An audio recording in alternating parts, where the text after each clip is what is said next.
NEET வினாத்தாளில் 19வது கேள்விக்கு சரியான விடையை கண்டறியும் வகையில் டெல்லி ஐஐடி குழுவை அமைத்து உச்சநீதிமன்றம் உத்தரவு பிறப்பித்திருக்கிறது. இது பற்றிய மேலும் விவரங்களை செய்தியாளர் வெங்கடேசன் விவரிக்க கேட்கலாம். வணக்கம் வெங்கடேசன், இந்த 19வது கேள்வி என்ன?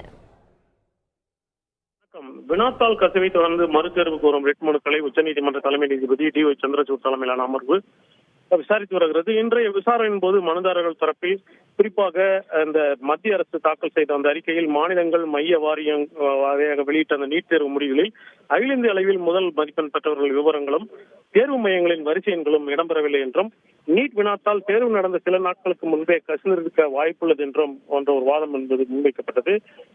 அப்போது நிச்சயமாக இந்த வாதத்தை மத்திய அரசின் சார்பில் ஆஜரான சொலிசிட்டர் ஜெனரல் துஷார் மேத்தா மறுத்தார்.